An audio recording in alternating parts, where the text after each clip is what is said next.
Hey folks, okay, this is part 2, the questionnaire, the Q&A that was posted in the Seacoast Echo. So let's just get right into it, okay? Number 4, what is the one thing you like most about life in Bay St. Louis? This was an easy one. My answer is the main thing I love about life in Bay St. Louis is the people. A vast majority of kind-hearted and encouraging, approachable, and community-oriented folks. And as an artist, I love that the appreciation of the arts is entrenched in Bay St. Louis. What I will say is that I would like for the arts to truly be seen as a major economic gear for Bay St. Louis because it is a huge part of what makes us a place apart. Number 5, it asks this. If you could change one thing about the city, what would it be? And I said this, and my husband Perry helped me on this because he goes and early morning and walks the bridge back and forth every morning, and he's become very aware of this. Ensuring that the city stays litter-free. I know many of us have seen small towns that have organizations and companies that adopt areas to keep it litter-free and even planted with flowers. We could look at launching a similar program.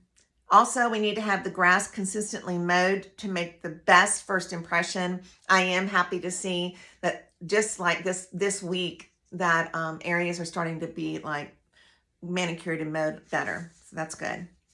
Number 6, if you could change one thing about the city's zoning code, what would it be and why? My answer is this. The zoning code is a very large and a complex document that must be studied. It is my understanding the Bay just adopted a comprehensive plan and is waiting on the new zoning recommendations. But I do have concerns on variances. Those variances could eventually have a negative impact on surrounding areas. I would like to see variances only be considered for extreme hardship. Also, the charm and environment of Bay St. Louis is what makes it a place apart. Because of this, I would want to protect that with less density, not more. Okay, number 7.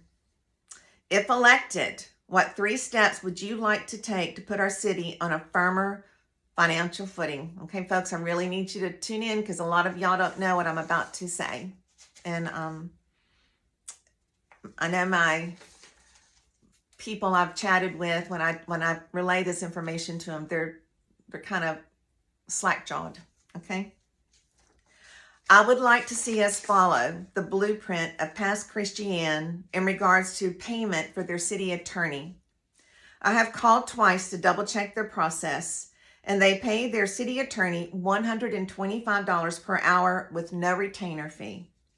And every month, the city attorney has to give a very detailed and itemized list showing their hourly work.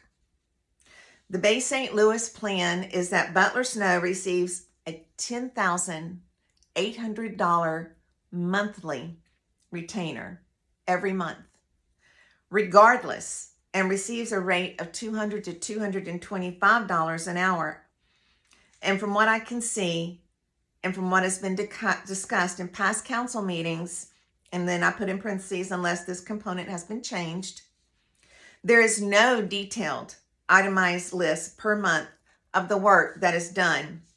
I know it was brought up and voted on in the past, but it did not get a majority of the votes to be a monthly submission. This also goes back to the need for transparency in our city government. Elected officials attend, this is another part of what I would do for fiscal responsibility.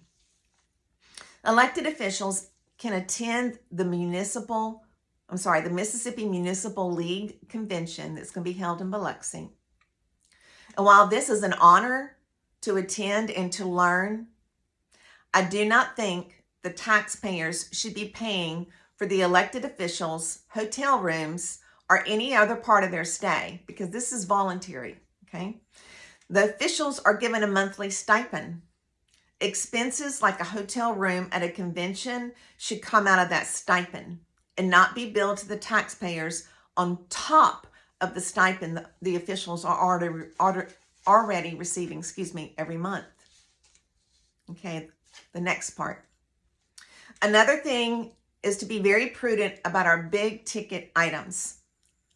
One that is now hindsight, remember hindsight's 2020, but it's valuable, is the $1 million that was paid between material, labor, and engineering and contingency fees on the DBST roads that were laid in 2021. I have reached out to engineers and pavement companies, and in a separate video, I'm going to read the engineer report that I received from one of our district engineers at MDOT, okay, to learn about DBST, and it all points to the same conclusion. The particular road surface treatment will never be appropriate for a flood-prone area. And when the $1 million was spent to lay the DBST roads in 2021, it became compromised within months of being applied because of our weather conditions. Instead of using the DBST, we could have used the $1 million, which is being paid back by all of us. We're still paying on this. We'll pay on it for a total of 20 years plus interest. It's being paid back by the folks of BSL. Towards the worst roads, we could have put that $1 million towards the worst roads with the most housing. And those identified roads could have been paved with the asphalt. And in my Q&A, I put concrete, and I've learned that it's just a upgraded asphalt. It's the actual term. Paved with the upgraded asphalt that can stand up to our weather.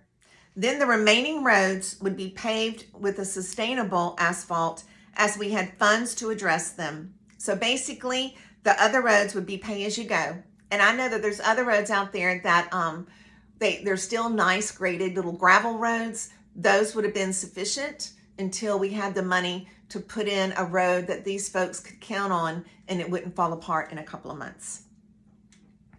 I am hard pressed to think that the city did not have this information when it chose to spend $1 million of our taxpayer money on these roads. And now we are obligated to pay that along with interest for a total of 20 years. Decisions like this, the last three I talked about, both big and small, can keep us in a financial dilemma. And I will say this, I'm not going to say who, but you can go back and listen to the council meetings and the discussions on this during 2020 and 2021. There were just some dissenting people. They did not want this DBST. The council had gone to a seminar on road surfacing.